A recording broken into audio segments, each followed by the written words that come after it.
Hi, gusto ko lang i-share ang story ko at gusto rin humingi ng advice. Way back 2019, nagtrabaho po ako sa isang gas station.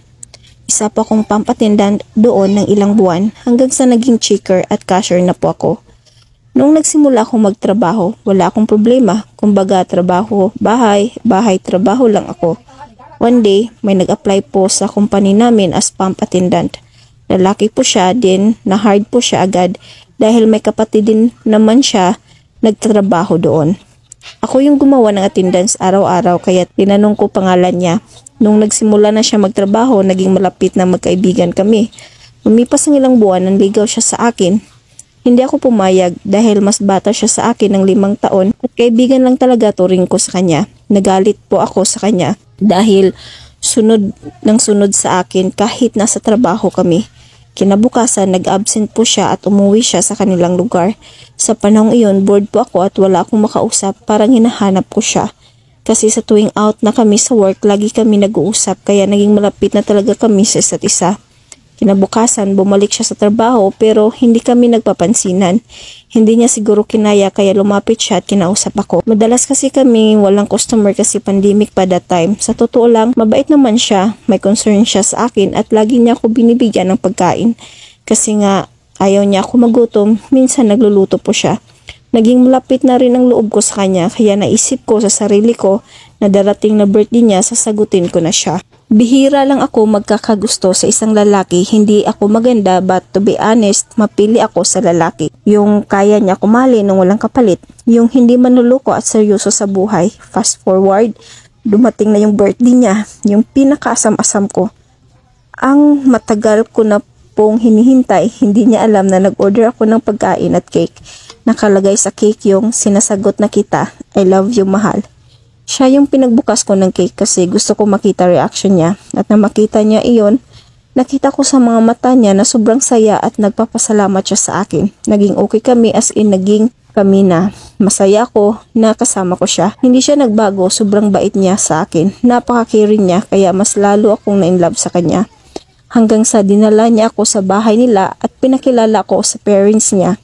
Naging okay din naman ang pagtanggap ng mga magulang niya sa akin. Fast forward, nagbabalak ako tumigil sa trabaho dahil parang napifeel ko yung pagod. Lagi ako hinhika, asthmatic po. Kasi ako, kaya napagdesisyonan ko na umuwi muna sa mama ko at magpahinga muna kaya nagpaalam ako sa boss ko. Nung nalaman ng boyfriend ko, hindi siya pumayag kaya sumama siya sa akin. Nung nakauwi na kami sa mama ko, naging okay kami, wala kaming problema, hindi siya nagbago, ganun pa rin siya kahit matagal na kami. Lumipas ang ilang buwan, nalaman ko na buntis ako. Wala pang work ang boyfriend ko that time. Nag-apply pa lang siya kaya yung ipon ko malapit na maubos sa pagkain namin araw-araw. Upa ng bahay, tubig at kuryente. Hindi ako nagsisi na dinala ko siya sa amin dahil alam ko malagpasan namin ang pagsubok na iyon. 3 buwan siyang tambay kahit nag-apply siya, wala pa ring tawag. Dumating ang isang araw, may kumuha sa kanya as construction worker, kaya mabuti na rin nakahanap na siya ng trabaho. Naging masaya kaming nagsama, lalo na yung ipinanganak ko yung anak namin. Super excited pa nga niya hawakan anak niya. Sobrang alaga din niya sa akin kaya naisip ko ang swerte ko sa ama ng anak ko. Noong kapapanganak ko, pagkatapos ng ilang buwan, naisip ko na umuwi kami sa kanilang lugar. Dahil excited ako that time na makita ng mother-in-law ko, apo nila, how many times nagtatanong sila kailan uwi namin, first apo po nila yon. Kaya siguro gustong-gusto na nila makita. Nagplano na kaming umuwi, nakaprepare na lahat ng mga gamit kaya bumiyahe na kami. Pagdating ho namin sa lugar ng boyfriend ko, okay na okay yung pakikitungo nila sa akin. Binibilhan pa nila ako ng gatas kasi hindi ako nagkakape. Pinulungan pa ng stepfather niya na makagawa kami ng sarili naming pamamahay kaya ayon, nagkaroon na kami ng sarili naming matitirhan. Kaya kami nakabukod sa pamilya ng boyfriend ko. Dumating ang ilang araw, sobrang hirap ang pinagdaanan namin. Walang trabaho yung asawa ko. Meron sila small business pero mahina yung kita kaya naisip ko na pagtatrabahoin ang boyfriend ko. Nung naka-apply siya, hard agad siya kaya nung nagsimula na siya sa work, hindi na siya umuwi sa bahay. Naghahanap na lang siya ng kwarto na mauupahan. Kahit nasa malayo siya, lagi siya tumatawag, nagkwentuhan kami, nakamusta niya anak namin hanggang sa nalaman ko na nagluluko ang asawa ko. Hindi ako naniwala kasi bungbuo ang tiwala ko sa boyfriend ko, bungbuo ang pagmamahal ko sa kanya. Kaya ang ginawa ko, nagmamasid lang ako sa kanya. One day, nagmaydi siya na para bang in love na in love siya. Tapos yung babae din, bali magkasama din sila sa work. Nalaman ko din na hindi na umuwi yung boyfriend ko sa inupahan niya, kaya galit na galit ako. At tinawagan ko siya, ang sabi niya sa akin, wala daw siya pamasahe pa uwi. Nag-chat din ako sa group chat kasi nila, kabado talaga ako. Ang sabi ko doon, sino ang nakakaalam sa nangasawa ko? Kasi alam ko na may kabit talagang asawa. Nakasin lang ang kasamahan niya sa work, lalo na yung babae. After an hour, nakita ko nakamaydi yung babae at boyfriend about broken. At sabi ng babae, soon mag-heal din ito kasunod yung tagay tayo. At yung BF ko naman, sabi pa niya, masaya ako na nakilala kita, hindi ko ito pinagsisihan. Ayun, tudustok na ako sa babae sa kadami-dami ng FB friend ng BF ko. Doon lang siya sa babae nakatudo heart react sa Maydi. Hindi ako nagpahalata, pumunta ako sa inupahan niya, simple ko hiniram yung cellphone. Kaso ayaw niya ibigay. Parang may dinidelete pa siya, pati number ng babae, wala. Name ng babae, wala. Tinignan ko picture, wala din. Nagpunta ako sa recording, doon ko na-confirm na nagluluko nga yung ama ng anak ko. Ang sweet pala nila, nag-usap, love patawagan nila. Nung panahon na yun, lugmok ako. Kinukumpronta ko siya kung totoo ba yun, kaso nagsisinungaling po siya. Kaya nagkunwari ako na nakachat ko na yung girl at umami na siya, kaya doon na niya sinabi ang lahat.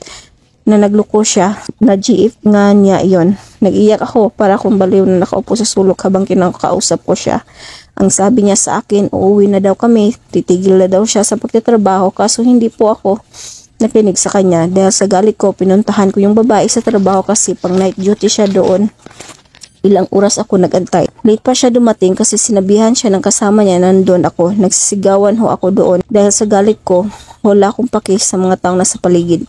Nagdilim ang paningin ko, nasa loob siya ng trabaho at ako nasa labas lang. Nakiusap ako na mag-usap kami. Kaso matapang ho siya, may pabombastic side eye pa sa akin, kaya nagsisigawan kami. Dalawa andun din BF ko. Kasi nakasunod siya, mas pinapaboran pa niya yung babae. Kaya ang ginawa ko, umuwi sa amin. Iniwan ko siya sa araw ng birthday niya habang nasa biyahe ako. Iyak ako ng iyak pagdating dito sa mama ko. Nangihina ako, naisip ko lahat-lahat. Sobrang sakit kahit sa pagtulog ko, siya nakikita ko. Napapaginipan ko kaya ayaw ko matulog. Mag-isang buwan din ako nakulong sa kwarto habang umiiyak.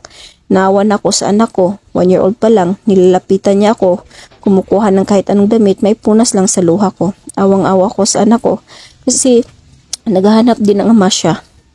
Isang buwan din, hindi siya nagpaparamdam dahil nagiging sila na talaga. Nakipaghiwalay ako sa asawa ko that time para ayusin niya sarili niya, para ayusin niya pamilya niya. Pero di niya ginawa yon. Sa halip na sumunod siya dito sa amin, nakipagsiksikan pa siya sa babae. Nagkasakit anak niya at nanghingi po ako ng pambili ng gamot, kaso hindi niya ako pinakinggan. Nagagala pa siya kasama babae niya.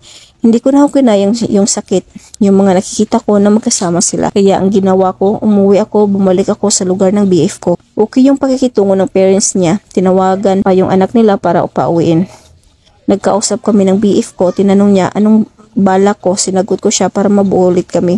Sinabi niya na hiwalay na daw sila ng babae niya, kaya naging okay yung pag-uusap namin. Kaya kinabukasan, bumalik na siya sa trabaho niya. Sinabihan pa niya ako na wag ako pupunta sa work niya kasi marami daw sumisira sa kanya about sa mga nangyayari. Pag open ko ng messenger, may nagchat sa akin, kasamahan nila sa trabaho, nagpasa siya ng picture nila na magkasama at sinabihan ako na hindi pala sila hiwalay. Nagpunta ako sa trabaho niya nang di niya alam. Dinalaw ko lang siya andun din yung babaeng naka-duty. Sa panahon na yon, kalma lang ako kasi gusto ko makita ama ng anak ko. Medyo nagkasagutan kami. Bakit daw ako pumunta doon? Kaya umuwi na lang kami ng anak ko. After a week, nalaman ko nag-live-in pala silang dalawa, kaya bumalik agad ako sa trabaho nila. Hinintay ko hanggang gumabi. Doon ako nagstay sa auntie ng kasamahan nila sa trabaho kasi magkalapit lang inupahan nila sa bahay ng auntie ng kasama niya. 11 PM. Doon ko na-confirm na nag-live-in nga silang dalawa. Kinatok ko ang pintuan. Nakahiga ang babae sa kama at yung BF ko nagbukas ng pinto. Doon ko siya pinapili. Sino pipiliin niya? Kami ba ng anak niya o yung babae? Alam mo anong sinabi niya? Mas pipiliin niya yung babae kaysa sa amin ng anak ko. Sobrang sakit. Sobra pa sa sobra. Kaya ginawa ko kinabukasan. Nagpirmahan na lang kami sa barangay at sustento na lang ang habol ko. Nakauwi na ako sa amin. Pinilit ko makalimot sa mga nangyari. Pero hindi palang madaling kalimutan, lalo na pagmahal mo ang tao. Kahit anong libang sa sarili, kahit saan ako magpunta, naalala ko pa rin siya. Ang hirap mag-move on. Kinagabihan, tumawag siya sa akin, nangumusta po siya. Humingi po siya ng tawad, may paiyak-iyak pa ho siya, kaya pinatawad ko dahil sa tingin ko seryoso ho siya. Yun pala, nagkalabuan lang pala sila ng babae dahil yung babae umuwi, asawa niya galing abroad. Hawak ko account niya, nagchat doon yung babae, nabasa ko sweet message niya sa BF ko. Nag-away na naman po kami ng BF ko. Lagi ko siya binlock sa number at Facebook, kaso gumagamit ho siya ng ibang account para mag-chat sa akin. Pangatlong bisis ko na siyang pinatawad. Kinausap lang niya ako pag nag-aaway sila ng babae niya. Oo, tanga po ako. Alam ko yun kasi kahit nasasaktan ako, pinatawad ko siya ng pinatawad. Broken family po ako. Ayaw kong maranasan yun ng anak ko. Gusto ko lang buong pamilya. Sa pangatlong pagpatawad ko sa BF ko, nabasa ko na naman chat ng babae. Kaso, account ng anak niya yung gamit. Nakablock po kasi personal account niya sa BF ko. Kasi hawak ng asawa niya yung account niya. Nung nalaman ko hindi sila hiwalay, hindi na ako nakipag-communicate sa BF ko. Kasi nakakapagod na po sobra. Ginawa ko lahat para may salba yung pamilya namin. This month of May po, nag-chat yung BF ko. Nagsorry na naman siya, gumamit na naman ng ibang account. Sa totoo lang, mahal ko pa siya. Umaasa pa ako na mabuo ulit kami, kaso paano mangyari yon? Sobrang layo namin at yung tiwala ko sa kanya wala na. Alam ko sila pa ng babae. Ano ba dapat kong gawin?